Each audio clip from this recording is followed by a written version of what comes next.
Muy buenos días, amada familia Antioquía. Bienvenidos al devocional de hoy. Hoy es el día miércoles 28 de junio. Vamos a ver la palabra de Dios en el libro de Hechos, capítulo 4, versículos 23 al 37, con el título Fe en la soberanía de Dios empodera la valentía y la generosidad.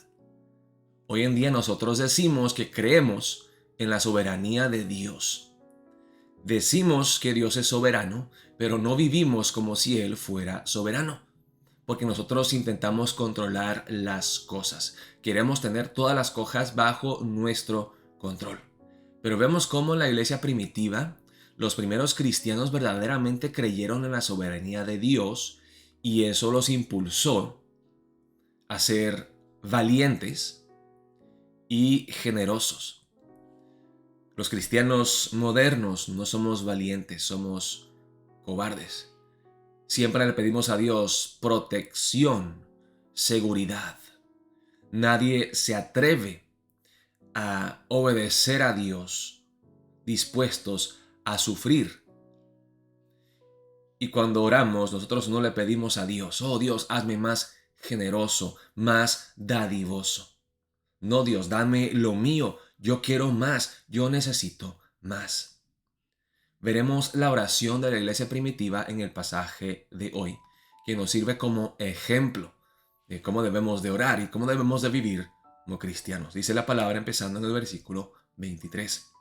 Y puestos en libertad, vinieron a los suyos y contaron todo lo que los principales sacerdotes y los ancianos les habían dicho. Juan y Pedro sufrieron por predicar el evangelio. Ellos dijeron claramente en el pasaje de ayer: nos es más importante temer a Dios y obedecerlo a Él que obedecer al hombre. Estaban dispuestos a sufrir persecución por predicar fielmente el Evangelio de Jesucristo. Y cuando son puestos en libertad regresan y les cuentan a todos los cristianos lo que ellos vivieron. Y ellos, habiéndolo oído, alzaron unánimes la voz a Dios y dijeron: ¿qué diría un cristiano moderno?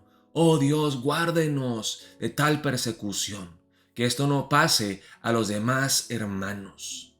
Gracias que Juan y Pedro son valientes, pero nosotros no somos tan valientes. Nosotros no podemos sufrir como ellos, así que protéjanos, oh Dios. Danos victoria sobre el enemigo.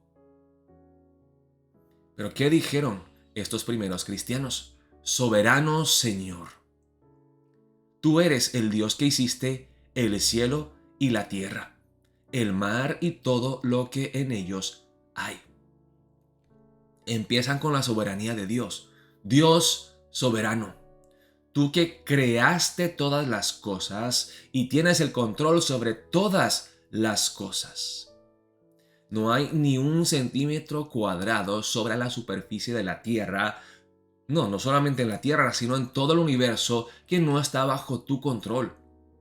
Tú tienes el control, tú eres bueno. Nos sometemos a ti, nos sujetamos a tu buena y perfecta voluntad porque tú eres soberano, tú tienes el control, confiamos en ti. Haz lo que tú quieras, mándanos, oh Dios, y obedeceremos.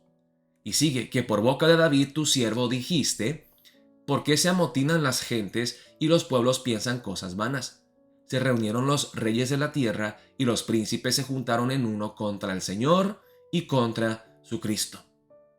Porque verdaderamente se unieron en esta ciudad contra tu santo Hijo Jesús, a quien ungiste, Herodes y Poncio Pilato, con los gentiles y el pueblo de Israel, para hacer cuanto tu mano y tu consejo habían antes determinado que sucediera. Entonces aquí ellos confiesan humildemente que hasta esta persecución que a ellos no les gusta. ¿A quién le gusta la persecución? ¿A quién le gusta sufrir? No quieren sufrir, pero entienden que el sufrimiento de ellos es parte del plan bueno de Dios. Y dice aquí, hablando de la soberanía de Dios: para hacer cuanto tu mano y tu consejo habían antes determinado que sucediera. Que Dios de antemano había decidido a través de las profecías de antaño que Cristo vendría, que Él sufriría persecución y que sus seguidores también sufrirían la misma persecución. Entonces, esto no los sorprende. No dicen: oh, decidimos aceptar a Jesucristo, pero no sabíamos que ser seguidor de Cristo, que ser discípulo, significaba nuestra persecución y nuestro sufrimiento. Muchos cristianos el día de hoy escuchan este mensaje del Evangelio. Acepta a Jesucristo y Él te bendecirá. Él te prosperará. Y cuando eso no ocurre, cuando empiezan a sufrir, cuando las personas se burlan de ellos por ser cristianos, cuando se oponen a ellos, hey, esto es inesperado, ¿no? Esto no es lo que yo pedí cuando me apunté para llegar a ser cristiano. No, mejor retracto mi profesión de fe. Esos cristianos sabían lo que vendría. Ellos esperaban ser perseguidos. Pero dice, haznos más valientes. Sabemos que esto es parte de tu plan. Haznos valientes y fuertes para poder atravesar este tiempo de prueba y vencer en fe. Ayúdanos a perseverar y a no desmayar. Y ahora, Señor, mira sus amenazas y concede a tus siervos que con todo denuedo hablen tu palabra, mientras extiendes tu mano para que se hagan sanidades y señales y prodigios mediante el nombre de tu santo Hijo Jesús. Cuando hubieron orado, el lugar en que estaban congregados tembló y todos fueron llenos del Espíritu Santo y hablaban con denuedo la palabra de Dios. No son cristianos delicados, son valientes. Dicen, las pruebas son fuertes, haznos más fuertes. Veo, Dios, sus amenazas y danos más fuerza, más fortaleza para poder seguir luchando y no darnos por vencidos. Y vemos cómo Dios confirma a estos cristianos, los fortalece, los afirma y dice, les voy a dar de mi Espíritu Santo. El lugar donde estaban tembló y todos fueron llenos del Espíritu Santo. ¿Y qué es lo que hicieron? Hablaron con denuedo la palabra de Dios. Sigue luego en el versículo 32 al 37. Y la multitud de los que habían creído era de un corazón y un alma. Y ninguno decía ser suyo propio nada de lo que poseía, sino que tenían todas las cosas en común. Y como Jesús le había enseñado a sus discípulos, por esto conocerán que ustedes son mis discípulos si se aman los unos a los otros. Había una unión, había una comunión entre los cristianos.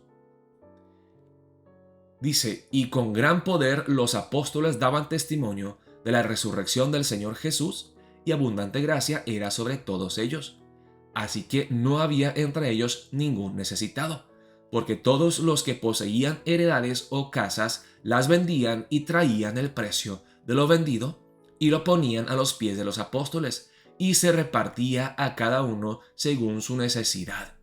Entonces José, a quien los apóstoles pusieron por sobrenombre Bernabé, que traducido es hijo de consolación, levita, natural de Chipre, como tenía una heredad, la vendió y trajo el precio y lo puso a los pies de los apóstoles. Cuando un cristiano verdaderamente cree en la soberanía de Dios, reconoce que Dios es soberano y es dueño de todo. Lo mío no es mío, es de Dios. Yo simplemente soy un mayordomo, soy llamado a administrar muy brevemente las cosas que le pertenecen a Dios. El cristiano nunca dice mío. Hasta mi propia vida no es mía, sino que fue comprada por Cristo Jesús a precio de sangre en la cruz del Calvario, y mi vida le pertenece a Él. Y porque a Él le pertenece, Él puede hacer con ella lo que a Él le place. Todo lo que yo tengo, tú me lo has dado. Y tú me lo puedes quitar en cualquier momento, pero antes de que tú me lo quites, ¿por qué no lo comparto con alguien generosamente y dadivosamente? Y si tú quieres darme más, tú lo harás. Yo no tengo que salir a esforzarme tanto para ganar más. Todo lo que yo tengo, tú lo has provisto. Y si yo doy generosamente, y es tu voluntad que yo lo haga, y yo necesito más, pues tú me darás más. Tú suplirás mis necesidades. tú proveerás. Hermanos, así que para empezar el día de hoy, preguntémonos honestamente si confiamos en la soberanía de Dios plenamente como lo hicieron los primeros cristianos. ¿Cómo podemos saber si confiamos en la soberanía de Dios? No solamente porque confesemos con nuestra boca que Dios es soberano y que Él tiene el control, creemos en la soberanía de Dios. Se muestra a través de frutos en nuestras vidas. Somos valientes y esforzados para el reino de Dios y para su gloria. Predicamos fielmente el Evangelio sin preocuparnos por el sufrimiento y la persecución. Y somos generosos y dadivosos con lo que Dios nos ha dado, sabiendo que si necesitamos más, Dios nos proveerá lo que necesitamos. Oremos de esta manera para empezar el día de hoy. Dios los bendiga, amada familia Antioquía.